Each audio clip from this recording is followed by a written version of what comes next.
Selamat siang semuanya. Apa kabarnya? Hari ini kita akan masuk pembelajaran juga ya. Dan sebelum kita masuk pada materi, kita doa dulu. Boleh dipimpin?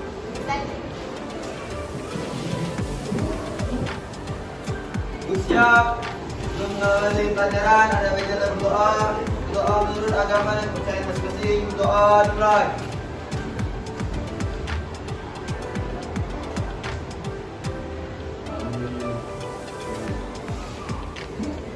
Doa selesai. Bersama salam pada ibu guru.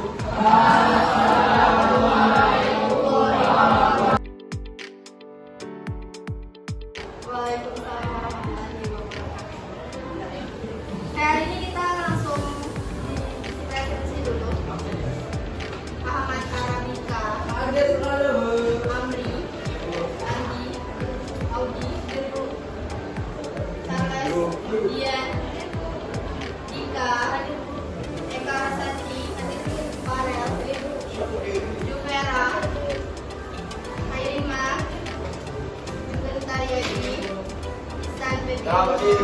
Jadi kita dalam bidang materi kita mau pretest dulu dan linknya sudah dikirimkan. Silakan kerjakan aplikasinya yang ada di keluarkan alat komunikasinya, handphonenya di atas meja masing-masing. Ya, kerjakan soal yang diberikan berupa berupa. Ada 3 soal akan dikerjakan sekarang.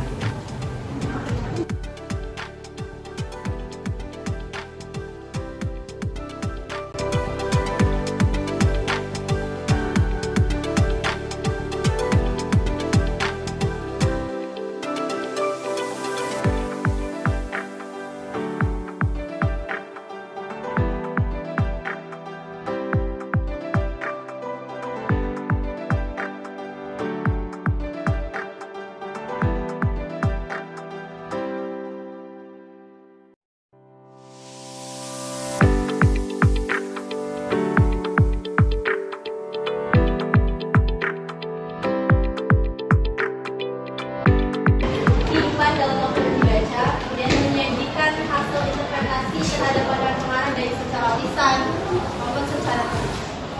Kita sudah diminta tugas untuk menilai sebuah buku cerpen, apa kelebihannya, kemudian apa saja amanat atau pesan yang disampaikan penulis kepada pembaca. Dan hari ini kita sudah masuk kompetensi dasar baru atau KD yang baru. Berapa?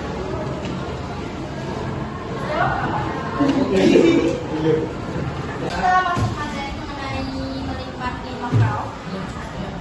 Oke, sebelum kita masuk dalam materi, teman-teman yang sudah pernah membaca novel, karena kita akan lihat literasi masih banyak sekali. Kalau itu mas novel atau lain ya? Kenapa? Kan itu. Novel apa dong? Pikirin apa? Aja bu. Contoh satu aja. Anime. Laskar Pelangi. Hah? Laskar Pelangi. Laskar Pelangi. Arti tadi yang pertama dulu. Enggak. Satu lagi jelasin bisa Saya dijelas. novel juga. Novel apa Charles? Banyak bu. Satu aja. Laskar Pelangi. Harry Potter. Harry Potter di rumah udah berapa koleksi? Dua. Oh sudah. Banyak katanya banyak. Tadi siapa lagi? Yang sebelah sini. Novel apa? Bijak. Pernah baca novel dalam bentuk buku cetaknya seperti ini. Nah kemarin pinjam novel itu siapa? Bukan. Yang bukan sarjana. Bawa. Ini apa itu? Sudah baca. Sampai bab berapa? Jadi setelah ini masih kurang ya membaca literasi seperti baca novel. Karena novel itu sebuah karya fiksi yang bisa kamu gunakan sehari-hari, sehari-hari dalam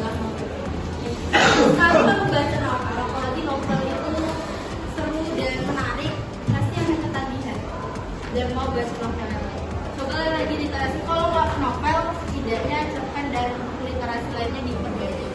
Karena kalau semakin banyak semakin banyak buku yang kita baca, otomatis kosakata yang kita gunakan sehari-hari, konsumsi kita juga akan semakin banyak. Oh iya, maksud pengarang atau maksud penulis dalam cerita yang dia tulis sampaikan kepada pembaca-pembacanya. Kemudian kita hubungkan juga maksud pengarang terhadap kehidupan kita juga sebelum ada dalam novel tersebut.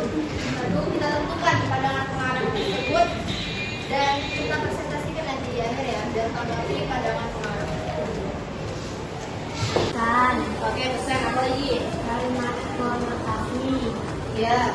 kaitkan fakta dengan kehidupan yang ada, Oke, apa lagi? nilai-nilai kehidupan yang disampaikan penulis. Ya. Jadi ada mengaitkan, menafsirkannya ada pesan, ada kalimat konotasi. Konotasi apa? Ada yang tahu? Kalimat itu sudah sering kita bahas, sering kita sebut. Menafsirkan pandangan pengarang apa? Menafsirkan pandangan pengarang. Ya, pandangan pengarang yang dia tulis dalam ceritanya. Menafsir. Tahu arti menafsirkan? Memberikan kesimpulan, menjelaskan, bisa memberikan kesimpulan, bisa menjelaskan. Kira-kira apa yang menjelaskan? Menafsirkan pandangan pengarang sama apa? Iya, kita dapat lihat di sini. Oke, apa? Bagi kami maksudnya pandangan itu kayak menjelaskan tentang pengarang itu menjelaskan tentang novel itu. Ya, dia menjelaskan bisa juga. Kalau misal kesimpulan tidak, tapi menjelaskan apa yang dia tulis sendiri lebih beda lagi dengan yang tulis. Kira-kira kalau misalnya menjelaskan pandangan yang dia juga mengartikan apa saja yang ditulis.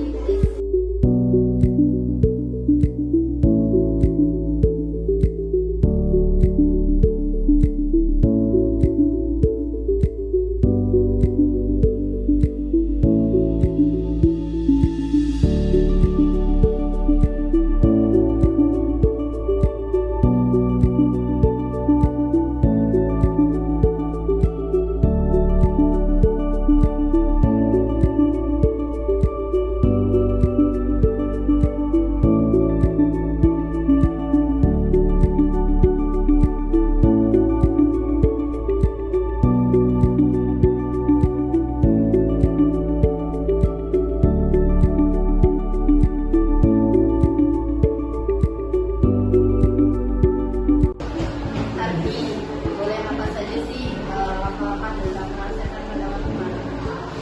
Membaca novel dengan sesama, menentukan nilai-nilai kehidupan, menafsirkan nilai-nilai kehidupan. Oke, jadi ada 3 tahapan ya. Di sini ada kita pertama tentu baca novel yang kita terserah. Terus kita tentukan nilai-nilainya, termasuk nilai politika, termasuk nilai budaya, termasuk nilai moral kan. Lalu kita tafsirkan, kita artikan bahwa ternyata di dalam kutipan ini ternyata nilainya terhadap hal sosial. Ya misalnya sosialnya memiliki hubungan atau misalnya di zaman dulu ada yang namanya mengenal kelas sosial. Kalau di suku Jawa itu namanya ada orang kelas rendah itu namanya wong cilik. Ya, ya. Nah itu termasuk ke bagian nilai-nilai di bidang sosial. Kemudian coba kita baca nih memberikan novel boleh buka bukunya halaman.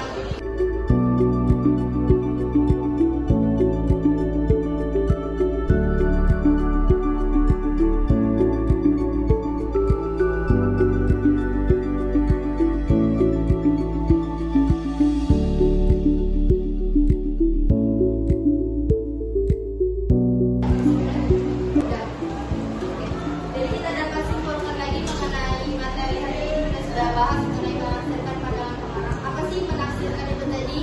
Menjelaskan. Jelaskan. Jelaskan Sudah secara boleh rinci.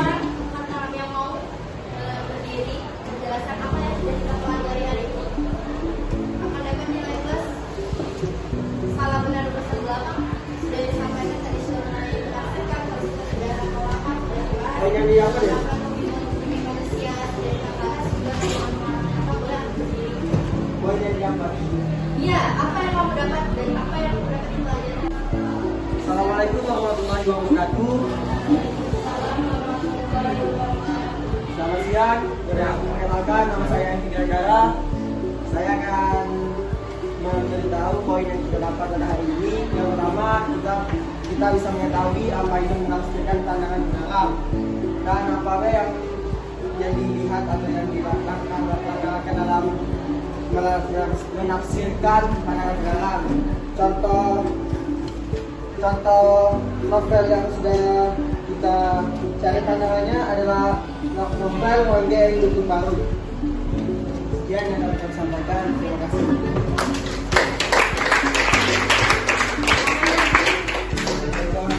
Boleh. Kita lihat sudut pandangnya dari buku sama yang dari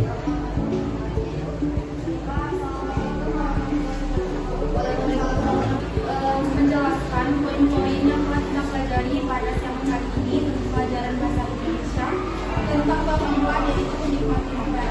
Yang pertama sudah dijelaskan oleh Bu Vila tentang menafsirkan pandangan pengarang. Nah, menafsirkan pandangan pengarang itu ada 4 poin. Yang pertama itu adalah pesan-pesan seorang pengarang dalam ceritanya. Yang kedua adalah kalimat konotasi atau kalimat yang tidak bermakna. Ya.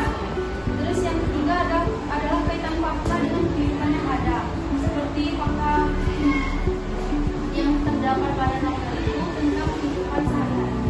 Dan yang keempat ada nilai-nilai kehidupan yang disampaikan penulis seperti nilai pendidikan, politik, keagamaan dan sebagainya. Nah, contoh novel yang telah kita pelajari adalah kutipan dari Romi Kukuan. Di sini kita membaca kutipannya yang terdiri dari 5 paragraf dan kita telah mengetahui pandangan pengarang terhadap kehidupan yang terbaru yang ternyata kehidupannya itu masih terbelakang seperti kebodohan dan kemiskinan. Sekian dari saya. Wassalamualaikum warahmatullahi wabarakatuh. Waalaikumsalam.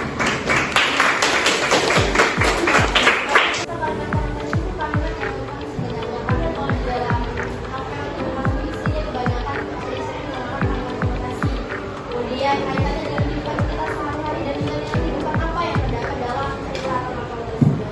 Dan lanjut pada langkah-langkahnya, kita harus baca dulu novelnya, kita cari dulu, kita tentukan jalan-jalan itu, kemudian kita praktekkan atau kita aktifkan, dan kita kaitkan juga dengan kehidupan sehari-hari.